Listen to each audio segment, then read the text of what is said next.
कड़ाके की ठंड पड़ रही है, लेकिन किसान जो है दिल्ली बॉर्डर पर जमा हुआ है। अपने तीनों जो बिल हैं उन बिल के विरोध में कई दिनों से लगातार किसान जमे हुए हैं। किसानों का ये कहना है कि जब तक केंद्र सरकार तीनों बिल को वापस नहीं लेती तब तक वो हटने वाले नहीं हैं। देश में तमाम बड़े आंदोलन हुए, ये किसानों का सबसे बड़ा आंदोलन अब तक का माना जा रहा है और जिस तरह से किसान डटे हुए हैं उससे सरकार भी कई बार पसोपेश में आ रही, उहापोह में आ रही सरकार भी कई बार परेशानी की स्थिति में खड़ी हो रही है। ऐसे में ये आंदोलन है या फिर ये आंदोलन भटक गया है।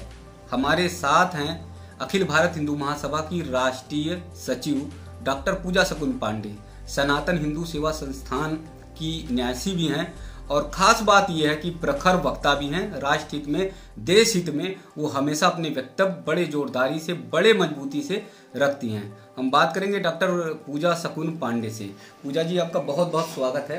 किसान डटे हुए हैं, 2 हफ्ते से ज़्यादा समय हो गया और कड़ाके की ठंड पड़ रही है, तो जो ये आंदोलन है, आंदोलन को एक संत के कारण से और एक प्रखर वक्ता के कारण से आप कैसे सोचती हैं और कैसे देखती हैं? देखिए, बहुत स्पष्ट है और 2 शब्दों में मैं इसका कंक्लूजन दे देती हूँ कि ये जो आंदोलन है ये आंदोलन है ही नहीं, ये सरकार विरोधी एक षड्यंत्र है, एक नोटोरियस गतिविधि है जो कि बहुत गहराई से चाल चली जा रही है सरकार को घेरने के लिए, जैसा कि एनआरसी में कहा जाए। और सरल शब्दों में मैं आपके माध्यम से सबको बता देना चाहती हूँ कि ये शाहीन बाग पार्ट 2 समझ लीजिए, क्योंकि जिस तरीके से यहाँ पर खालिस्तानी लोग इसमें इन्वॉल्व हैं, जिस तरीके के देशद्रोही नारे यहाँ लग रहे हैं, तो एक किसान को इन सब बातों से मतलब नहीं होता है। भारतीय भूमि पर यह कहना बहुत ही मतलब गलत नहीं होगा कि हमारा अन्नदाता नो डाउट किसान है और किसान के पास जो है इतना समय नहीं होता है कि वो इतनी बड़ी रैली करे। जो लोग यहाँ पर लंगर चला रहे हैं वही शाहीन बाग में लंगर चला रहे थे। उत्तर प्रदेश का, बिहार का या जहाँ पर मध्य प्रदेश का किसान यहाँ पर कहाँ है? यहाँ पर पंजाब और हरियाणा के किसान ज्यादा दिख रहे हैं और आप देख पा रहे होंगे कि कितना हाई लेवल का इंफ्रास्ट्रक्चर इनके पास है। ये हाई लेवल इंफ्रास्ट्रक्चर वाले क्यों भयभीत है जब इनके पास सॉलिडिटी इतनी है, लिक्विडिटी इतनी है कि ये लोग इतना सब कुछ मैनेज कर रहे हैं, then why they are worried with this bill? और अगर सही कोई इंटेलेक्चुअल व्यक्ति बुद्धिमत्ता से इस बिल को देखे तो ये बिल तो पूरी तरीके से किसान हित में है, असली किसान के इस हित में है, चाहे वो 1 बीघा जमीन वाला किसान है, चाहे वो 100 करोड़ भूमि रखने वाला किसान है। तो इसलिए हित में, इसलिए क्योंकि मध्यस्थता इसमें खत्म हो रही है। इसमें मीडियोकर जो किसान है या बिलो लोअर लेवल जो किसान है उसको हम उसकी सही चीज पहुंचा पा रहे हैं जिनका असलियत में शोषण हो रहा है। किसानों को शोषण से बचाने के लिए ये बिल है। ऐसे में उस बेचारे किसान को, क्योंकि वो अंगूठा टेक के अनपढ़ है, उसे नहीं पता। ये लोग बायस्ड कर रहे हैं, ये लोग जो है दिशा विहीन कर रहे हैं और अनलगर तरीके से उनके दिमाग में इस बिल के विरोध में गलत बातें भर रहे हैं, जिसकी वजह से हो सकता है 10 to 20% जो है जायज किसान होगा, जो कि अब फिर से वापस हो चुका है, जो समझ चुका है। लेकिन देर सवेर चीजें समझ में आ रही हैं लोगों को और किसान यूनियन तो वैसे ही बैकफुट पर आ गई है, उन्होंने खुद ही कहा है समय को देने के लिए। तो इसलिए ये पूरी तरीके से षड्यंत्र है और मेरा आप लोगों के माध्यम से ये अनुरोध भी है यार उस किसान से, क्योंकि आपने मुझे संबोधन किया संत, और संत का कार्य है कल्याण हित, राष्ट्र हित और कल्याण हित सोचना, लोगों के बारे में, अपने जीवों के बारे में। तो आप लोग निश्चिंत रहें, ये बिल आप लोगों की सहूलियत के लिए है, ये बिचौलियों को खत्म करेगा। आपने जो भी मेहनत से, आप हमारे अन्नदाता हैं, आप जो उगाते हैं उसकी कीमत आप तक सही पहुंचे, उसका सही मूल्यांकन करके एक जो है बीच में ट्रैकर की तरह काम कर रहा है ये बिल। तो कृपया बायस्ड ना हो इन लोगों से।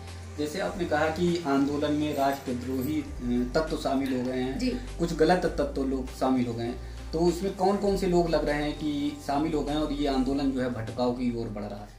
देखिए, इस समय बीजेपी ने या हमारे मोदी जी ने जो भी कार्य किए हैं उसके बाद हमारा पुराण गवाह है, चाहे रामायण हो और चाहे महाभारत हो, जब अच्छाई के लिए आप लगते हैं तो सारी नेगेटिव एनर्जीज एक जगह इकट्ठी हो जाती हैं विरोध के लिए। ऐसे में राजनीतिक दल भी इन्वॉल्व हो गए हैं, वो सारे लोग भी इन्वॉल्व हो गए हैं, चाहे वो बिजनेस, बहुत बड़े लेवल के बिजनेसमैन हो जिनके फायदे कट ऑफ हो गए हैं, तो ये एक मैग्नेट की तरीके से इकट्ठे हो गए, नेगेटिव एनर्जी एक जगह इकट्ठी हो गई है। इसमें एक नहीं सैकड़ों, हर वो व्यक्ति है जिसका जो है जो लाभान्वित से उधर दूर हो चुका है, जिसका लाभ में कहीं कटौती हुई है इस सरकार के आने के बाद या मोदी जी के कुछ बिलों से, या जो राष्ट्र हित में नहीं सोचता, जो सिर्फ व्यक्तिगत हित में सोच रहा है। ऐसा हर स्वार्थी व्यक्ति जो है वहां पर एकत्र होकर के जो है इनके खिलाफ जो है षड्यंत्र रच रहा है।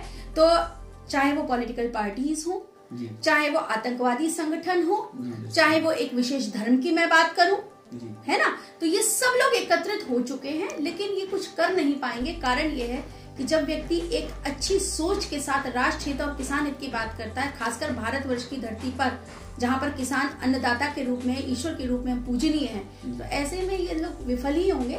हाँ, बायसनेस है वो धीरे धीरे खत्म हुई।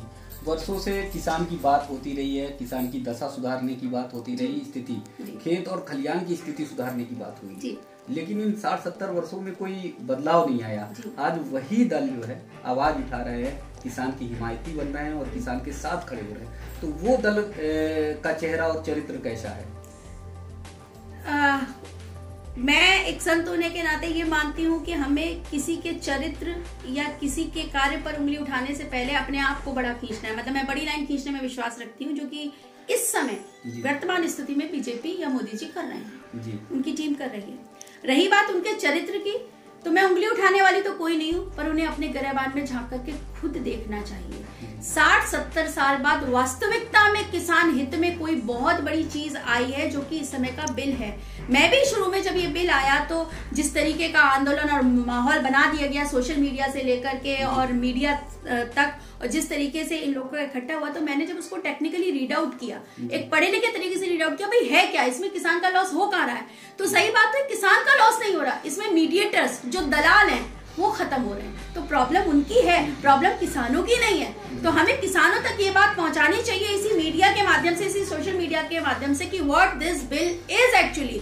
और ये बिल उनके हित में है, खासकर उन किसानों के हित में है जो लोग फांसी लगा लेते हैं, जो आत्महत्या कर लेते हैं, जिनकी फसल जो है किसी तरीके से अगर प्राकृतिक आपदा के समय खराब हो जाती है, तो जो मूल्य उन्हें मिलना चाहिए वो मूल्य उनको नहीं मिलता है, या किसी मजबूरी के तहत जो है, अगर वो 100 रुपए की चीज है तो मजबूरी में वो 50 रुपए में बेच जाते हैं। तो अब उनकी मजबूरी का कोई फायदा ना उठा सके, ऐसा बिल ये है। तो किसान भाइयों, आप लोगों से मेरा निवेदन है कि आप लोग जो भयभीत ना हो और ना आप बायस्ड हो किसी की भी बात से, आप सच्चाई को समझो और ये हित पूरी तरीके से आपके हित में है ये बिल जो है, तो इसको स्वीकार करें और ऐसे लोगों का बाइकआउट करें, ऐसे किसी आंदोलन में शामिल ना हो, क्योंकि ये आंदोलन नहीं है, ये एक आतंकवादी गतिविधि है, ये साइलेंट एक वॉर है आप लोगों के खिलाफ, राष्ट्र के खिलाफ, सरकार।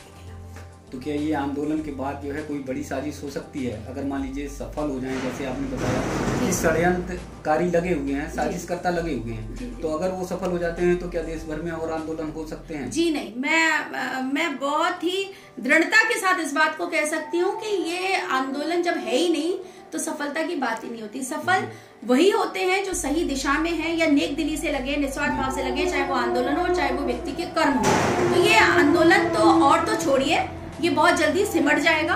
और ये ना सोचे हर व्यक्ति शक्तिशाली होता है, और इस समय वास्तव में भगवान राम का मंदिर जब बन चुका है, तो ये फिर से जो पुनः जो है कलयुग से सतयुग की ओर हम अग्रसर हो रहे हैं। तो बस हम सब लोग तैयार हैं डटने के लिए, लड़ने के लिए, और इन लोगों को वहीं रोकने के लिए। ये शराफत मानिए कि इतना भी उन्हें करने दे रहे हैं, क्योंकि हमारा देश जो है, देश का संविधान जो है उन्हें अपनी बात कहने का एक मौका देता है, अधिकार देता है। तो बस ये, लेकिन वो भी एक लिमिट तक। वही श्री कृष्ण भगवान की तरह मैं बात कहूंगी कि 100 गालियों तक सुनेंगे, 101 पे अस्त्र शस्त्र चल जाएंगे। तो ये तो मैं चेतावनी उन लोगों को भी देना चाहती हूँ कि हाँ, षड्यंत्रकारियों को, जो लोग गलत मानसिकता के साथ यहाँ पर बैठे हैं, कि आप लोग जो है अपनी लिमिट में रहें। लिमिट क्रॉस करेंगे, मर्यादा करेंगे, तो फिर भगवान राम ने भी एक विराट रूप रख लिया था, भगवान कृष्ण ने भी विराट रूप रख लिया था। तो इस चीज से रहें। और मैंने कहा ना, दृढ़ता के साथ कहती हूँ कि आंदोलन बढ़ना तो छोड़िए, बहुत जल्दी समझ जाए।